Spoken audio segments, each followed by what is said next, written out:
ಹಾಗಾಗಿ ಆಗಿನ ಕಾಲದಲ್ಲಿ ಯಾವುದೇ ರೀತಿಯ ಆಧುನಿಕ ಪರಿಕರಗಳು ಇಲ್ಲದೇ ಇದ್ದ ಸಂದರ್ಭದಲ್ಲಿ ಈ ರೀತಿಯಾಗಿ ನಿಖರವಾಗಿ ಹೇಳಲಿಕ್ಕೆ ಹೇಗೆ ಸಾಧ್ಯವಾಯಿತು? ಹಾಗಾದ್ರೆ ರಾಮಾಯಣವು ಇತಿಹಾಸ ಅಂತ ನಾವು ಪರಿಗಣಿಸಬೇಕಾಗುತ್ತೋ ಇಲ್ಲ ಪುರಾಣವೋ? ಬಹಳ ತಾತ್ವಿಕವಾದಂತಹದ್ದು ಮತ್ತು ಗಹನವಾದ ಪ್ರಶ್ನೆಯನ್ನು ನೀವು ಕೇಳಿದ್ರಿ. ಅದು ಬಹುಶಃ ನಿಮ್ಮ ಪ್ರಶ್ನೆ ಅಲ್ಲ, ಬಹಳಷ್ಟು ಜನಗಳ ಪ್ರಶ್ನೆ ಅಂತ ಕೂಡ ನನಗೆ ಭಾವಿಸ್ತೀನಿ ನಾನು. ರಾಮ ಐತಿಹಾಸಿಕ ಪುರುಷನೋ ಪುರಾಣ ಪುರುಷನೋ ಅನ್ನುವುದರ ಮೇಲೆ ರಾಮಾಯಣವೂ ಕೂಡ ಪುರಾಣವೋ ಇತಿಹಾಸವೋ ಅನ್ನೋದು ನಮಗೆ ತಿಳಿತಾ ಹೋಗುತ್ತೆ.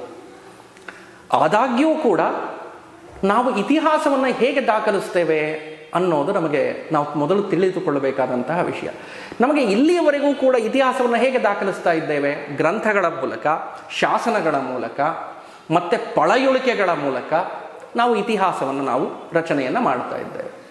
ಆದರೆ ದುರಾದೃಷ್ಟವಶಾತ್ ಅಂತ ನಾನು ಹೇಳ್ತೇನೆ, ರಾಮನ ಕುರಿತಾದ ಉಲ್ಲೇಖಗಳು ನಮಗೆ ಅತ್ಯಂತ ಕಡಿಮೆ ಉಪಲಬ್ಧಿಯಲ್ಲಿ ಇರುವುದರಿಂದ, ಅಂದರೆ ಕಡಿಮೆ ಸಿಕ್ಕಿರುವುದರಿಂದ, ನಾವು ಇದನ್ನು ಹಾಗಾದರೆ ಪುರಾಣ ಅಂತ ಹೇಳಿ ಕೈ ತೊಳೆದುಕೊಳ್ಳೋದಾ ಅಂತ ಹೇಳಿದ್ರೆ ಬಹುಶಃ ಅದು ಇತಿಹಾಸಕ್ಕೆ ನಾವು ಮಾಡುವಂತಹ ಅಪಚಾರ ಅಂತ ನಾನು ಭಾವಿಸ್ತೇನೆ. ಇಲ್ಲಿ ಕಾವ್ಯ ವಿಸ್ತರಿಸ್ತಾ ಹೋಗಿರುವುದಂತೂ ನಿಜ. ಅಂದರೆ ಬಾಯಿಂದ ಬಾಯಿಗೆ ಇದು ಒಂದು ಮೌಖಿಕ ಕಾವ್ಯ ಅಂತಲೇ ತೆಗೆದುಕೊಂಡರೂ ಕೂಡ, ಅಂದರೆ ಒಂದು ಕಥೆ, ಒಂದು ಸರಳ ಬಹಳ ಸಹಜವಾದಂತಹ ಕಥೆ ಇದು. ನಮ್ಮೆಲ್ಲರ ಮನೆಗಳಲ್ಲಿ ನಡೆಯುವಂತಹ ಒಂದು ಸಹಜ ಕೃತಿಯೇ ಇದು, ಸಹಜ ಕಾವ್ಯವೇ ಇದು. ಅಂದರೆ ಯಾರದೋ ಮನೆಯ ಹೆಣ್ಣನ್ನು ಇನ್ಯಾರೋ ಅಪಹರಿಸಿಕೊಂಡು ಹೋಗೋದು, ಯಾರದೋ ಸಿಂಹಾಸನವನ್ನು, ಅಂದರೆ ಯಾರದೋ ಒಂದು ಅಧಿಕಾರವನ್ನು ಇನ್ಯಾರೋ ಅದನ್ನು ಅಪಹರಿಸೋದು ತುಂಬ ಸಹಜವಾಗಿ ಇಂದಿಗೂ ಕೂಡ ಪ್ರಚಲಿತರಲ್ಲಿರತಕ್ಕಂಥ ಸಹಜವಾದಂತಹ ಒಂದು ಕ್ರಿಯೆಗಳು. ಅದರಲ್ಲೇನೋ ರಾಮಾಯಣದಲ್ಲೇನೋ ಬೇರೆ ಏನನ್ನೋ ಹೇಳಿಲ್ಲ, ಮನುಷ್ಯನ ಮೂಲಭೂತ ಗುಣಗಳನ್ನೇ ಕುರಿತು ಹೇಳಲಾಗಿದೆ. ಆದರೆ ಯಾಕೆ ಅದು ಮತ್ತೆ ಮತ್ತೆ ಮುನ್ನೆಲೆಗೆ ಬರುತ್ತೆ ಅಂತಂದರೆ, ಅಲ್ಲಿ ಬಿಂಬಿತವಾದಂತಹ ಆದರ್ಶಗಳು ಮತ್ತು ಆಯಾ ಸಂದರ್ಭಕ್ಕೆ ನಾವು ತೆಗೆದುಕೊಳ್ಳಬೇಕಾದಂತಹ ಲೋಕಕ್ಕೆ ಹಿತವಾದಂತಹ ಗುಣಗಳು ಮತ್ತು ತೀರ್ಮಾನಗಳ ಬಗ್ಗೆ ನಮಗೆ ರಾಮಾಯಣ ಹೇಳುತ್ತೆ. ಹಾಗಾಗಿ ನಾನು ಯಾಕೆ ಇದನ್ನು ಇತಿಹಾಸ ಅಂತ ಹೇಳಬೇಕು ಅಂತಂದರೆ, ನೋಡಿ, ಪಿತೃವಾಕ್ಯ ಪರಿಪಾಲನೆ, ಆಗಿನ ಕಾಲದ ಆದರ್ಶಗಳೇನಿತ್ತು, ವನವಾಸ, ಸಿಂಹಾಸನ ಪರಿತ್ಯಾಗ, ಸಹೋದರತೆ, ಸಮಾನತೆ, ಮತ್ತು ಲಕ್ಷ್ಮ ಭರತರ ಮೂಲಕ ಆದರ್ಶ ರಾಜ್ಯದ ಪರಿಕಲ್ಪನೆ, ರಾಮರಾಜ್ಯದ ಕನಸು, ಇದೆಲ್ಲ ಒಬ್ಬ ರಾಜತಾಂತ್ರಿಕ ನಿಪುಣ ಮಾತ್ರ ಇದನ್ನು ಹೇಳಲಿಕ್ಕೆ ಸಾಧ್ಯ. ಮಹರ್ಷಿ ವಾಲ್ಮೀಕಿಯ ಇನ್ನೊಂದು ಮುಖ ಇದು. ಅವನು ಎಷ್ಟು ರಾಜತಾಂತ್ರಿಕ ನಿಪುಣನಾಗಿದ್ದ ಅನ್ನೋದಕ್ಕೆ ಇದು ಒಂದು ಬಹಳ ಮುಖ್ಯ. ಮತ್ತು ಇದೆಲ್ಲದನ್ನು ಕೂಡ ಇದೆಲ್ಲವನ್ನು ನಾವು ಒಂದು ರೀತಿಯಲ್ಲಿ ನೋಡೋದಾದರೆ, ಇದು ಇತಿಹಾಸ ಅಂತ ಯಾಕೆ ನಾನು ಅಷ್ಟು ತುಂಬ ಗಟ್ಟಿಯಾಗಿ ಹೇಳ್ತೇನೆ ಅಂದರೆ, ಭೌಗೋಳಿಕವಾಗಿ ರಾಮಾಯಣ ನಡೆದಂತಹ ಕಾಲಘಟ್ಟ ಏನಿದೆ, ಆಗಿನ ಕಾಲದಲ್ಲಿ ಯಾವುದೇ ಆಧುನಿಕ ಪರಿಕರಗಳು ಇಲ್ಲದೇ ಇದ್ದರೂ ಕೂಡ ಇಡೀ ಭಾರತದ ಚಿತ್ರಣವನ್ನು ನಮಗೆ ಆ ಕಾವ್ಯ ಕಟ್ಕೊಡುತ್ತೆ. ಅಂದರೆ ಸಿಂಹಾಸನ ಪರಿತ್ಯಾಗದಿಂದ ರಾವಣ ಸಂಹಾರದವರೆಗೆ ರಾಮನು ಕ್ರಮಿಸಿದಂತಹ ಹಾದಿ ಏನಿದೆಯಲ್ಲ, ಆ ಹಾದಿಯನ್ನು ನೀವು ಇವತ್ತು ಡಾಟ್ ಹಾಕಿ ಕ್ರಾಸ್ ಮಾಡ್ತಾ ಮಾಡ್ತಾ ಮಾಡ್ತಾ ಬಂದಾಗ ನಮಗೆ ಸಂಪೂರ್ಣ ನಿಮಗೆ ಭಾರತದ ಚಿತ್ರವನ್ನು ಬರೀಬಹುದು. ಆ ಡಾಟ್ನ ನೀವು if you connect the dots.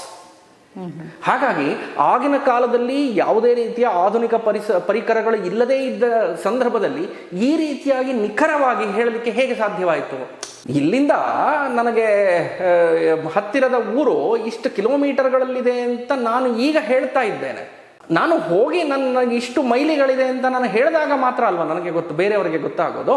ಹಾಗಾಗಿ ನೀವು ನೋಡಿ, ಆ ಪ್ರತಿಯೊಂದು ಕಾಂಡದಲ್ಲಿಯೂ ಕೂಡ, ಅಂದರೆ 6 ಕಾಂಡಗಳೇನಿದೆ, ಆ ಕಾಂಡಗಳಲ್ಲಿಯೂ ಕೂಡ ಆ ಕ್ರಮಿಸುವಿಕೆ ಏನಿದೆ, ಆ ಹಾದಿಯ ಕ್ರಮಿಸುವಿಕೆ ಏನಿದೆ, ಅಂದರೆ ರಾಮೇಶ್ವರ, ಗೋಕರ್ಣ, ಕಿಷ್ಕಿಂಧೆ, ತಮಸಾ ನದಿ, ಚಿತ್ರಕೂಟ, ಹೀಗೇನಿದೆ, ಇದೆಲ್ಲದೂ ಕೂಡ ಅತ್ಯದ್ಭುತವಾಗಿ ಹೌದು ಇದು ನಡೆದಿದೆ ಅನ್ನುವುದಕ್ಕೆ ಸಾಕ್ಷಿಗಳನ್ನು ಹೇಳ್ತಾ ಇದೆ. ಮತ್ತು ಲಂಕೆಯಲ್ಲೂ ಕೂಡ ಸಾಕಷ್ಟು ಕುರುಹಗಳು ಸಿಕ್ಕಿದೆ.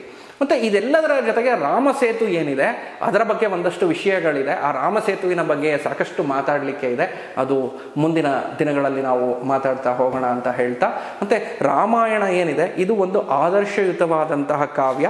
ಮತ್ತು ಸಮಾಜಕ್ಕೆ ಆಗಾಗ ಬೇಕಾಗುವಂತಹ, ಸಮಾಜದಲ್ಲಿ ಸಂಬಂಧಗಳು, ಆದರ್ಶಗಳು ಮರೆಯಾಗುತ್ತಿರುವ ಇಂತಹ ಕಾಲಕ್ಕೆ ಮನುಷ್ಯ ಸಂಬಂಧಗಳನ್ನು ಬೆಸೆಯುವುದಕ್ಕೆ, ಪ್ರಕೃತಿಯೊಂದಿಗಿನ ಒಡನಾಟವನ್ನು ಬೆಸೆಯುವುದಕ್ಕೆ, ಮತ್ತು ಆದರ್ಶಗಳ ಅನುಸರಣೆಗೆ ಸಮಾಜದಲ್ಲಿ ವಿವಿಧ ವರ್ಗಗಳು, ಜಾತಿಗಳು, ಧರ್ಮಗಳು ಏನಿದೆ, ಆಯಾ ವರ್ಗ, ಜಾತಿ, ಧರ್ಮಗಳಿಗೆ ಅನುಗುಣವಾಗಿ ಅವರವರ ಆದರ್ಶಗಳನ್ನು ಪರಿಪಾಲನೆಗೆ ರಾಮಾಯಣ ಮಹಾಕಾವ್ಯ ಅತ್ಯಂತ ಅವಶ್ಯಕ ಅಂತ ನಾನು ಪರಿಭಾವಿಸ್ತೇನೆ. ಹಾಗಾಗಿ ರಾಮಾಯಣದಲ್ಲಿ ಮುಂದಿನ ದಿನಗಳಲ್ಲಿ ನಾವು ಈ ರೀತಿಯ ಪಾತ್ರಗಳ ಪರಿಚಯವನ್ನು ಮಾಡಿಕೊಳ್ಳೋಣ. ಮತ್ತು ಪಾತ್ರಗಳ ಮೂಲಕ ಅವುಗಳು ಹೇಳಿದ ಆದರ್ಶಗಳು ಆ ಕಾಲಕ್ಕಷ್ಟೇ ಅಲ್ಲ, ಈ ಕಾಲಕ್ಕೂ ಕೂಡ ಹೇಗೆ ಒಂದು ಪ್ರಸ್ತುತ ಅನ್ನುವ ವಿಚಾರ ಬಗ್ಗೆ ಸಾಕಷ್ಟು ಬೆಳಕನ್ನು ಚೆಲ್ಲುತ್ತಾ ಮತ್ತೆ ಮುಂದೆ ಮುಂದೆ ಅದರ ಬಗ್ಗೆ ಚರ್ಚೆ ಮಾಡೋಣ ಅಂತ ಹೇಳ್ತಾ, ನಿಜವಾಗಿಯೂ ಕೂಡ ಇಂಥ ಒಂದು ಮಹದವಕಾಶವನ್ನು ನನಗೆ ಕಲ್ಪಿಸಿಕೊಟ್ಟಂತಹ ನಿಮ್ಮ ಎಲ್ಲರಿಗೂ ಕೂಡ ನಾನು ವಂದನೆಗಳನ್ನು ಹೇಳ್ತೇನೆ. ಹರಿ ಓಂ ತತ್ಸತ್. ನೋಡಿದ್ರಲ್ಲ ವೀಕ್ಷಕರೇ, ಎಷ್ಟು ಅದ್ಭುತವಾಗಿ ಇವರು ರಾಮಾಯಣದ ಕಾವ್ಯದ ರಚನೆ ಹಾಗೂ ಕವಿಯ ಬಗ್ಗೆ ಎಷ್ಟು ಅದ್ಭುತವಾಗಿ ವಿವರಿಸಿದ್ದಾರೆ. ಹೇಗೆ ರಾಮಾಯಣವು ಶುರುವಾಯಿತು ಎಲ್ಲವೂ ಸಹ ನಮಗೆ ತುಂಬ ಅದ್ಭುತವಾಗಿ ವಿವರಿಸಿದ್ದಾರೆ. ಇವರಿಗೆ ಹೃತ್ಪೂರ್ವಕ ಧನ್ಯವಾದಗಳನ್ನು ಕೋರುತ್ತಾ, ಹೀಗೆ ಈ ರಾಮಾಯಣದ ಕಥನವನ್ನು ಹಾಗೆ 6Gಯಲ್ಲಿರುವಂತಹ ಒಂದು ಸಮಾಜಕ್ಕೆ ಯಾವ ರೀತಿ ಈ ಒಂದು ಕಾವ್ಯವನ್ನು ಕೊಡುಗೆಯಾಗಿ ನೀಡಬೇಕು ಅಂತ ಇವರು ತಿಳಿಸಿಕೊಡಲಿದ್ದಾರೆ. ಹಲವಾರು ಸಂಚಿಕೆಗಳ ಮೂಲಕ ಈ ಒಂದು ರಾಮಾಯಣದ ಒಂದು ಕತೆ ಈ ಪ್ರಸ್ತುತ ಆಗುತ್ತೆ ನಮ್ಮ ಚಾನಲಲ್ಲಿ. ತಪ್ಪದೆ ಎಲ್ಲ ಸಂಚಿಕೆಗಳನ್ನು ನೋಡಬೇಕು ಅಂತ ಕೇಳ್ಕೊತೀನಿ. ಸಾಕಷ್ಟು ಡೌಟ್ಸ್ ಇರ್ಬೋದು, ರಾಮಾಯಣದಲ್ಲಿ ಇರುವಂತಹ ಸಾಕಷ್ಟು ವಿಚಾರಗಳಿರ್ಬೋದು, ತಿಳಿಯದೇ ಇರುವಂತಹ ಸಾಕಷ್ಟು ವಿಚಾರಗಳು ಇರಬಹುದು, ಎಲ್ಲವೂ ನಿಮಗೆ ತಿಳಿಸುವ ಪ್ರಯತ್ನವನ್ನು ನಾವು ನಮ್ಮ ಚಾನಲ್ ಮುಖಾಂತರ ಮಾಡ್ತೀವಿ. ಹಾಗಾಗಿ ಎಲ್ಲರೂ ತಪ್ಪದೆ ನಮ್ಮ ಚಾನಲನ್ನು ಎಲ್ಲ ಸಂಚಿಕೆಗಳು ರಾಮಾಯಣದ ಮುಂಬರುವ ಎಲ್ಲ ಸಂಚಿಕೆಗಳನ್ನು ನೀವು ತಪ್ಪದೆ ವೀಕ್ಷಿಸಬೇಕು ಅಂತ ನಾನು ಕೇಳ್ಕೊತೀನಿ. ಸಿಗೋಣ ಮುಂದಿನ ಸಂಚಿಕೆಯಲ್ಲಿ. ಅಲ್ಲಿವರೆಗೂ ನಮಸ್ಕಾರ.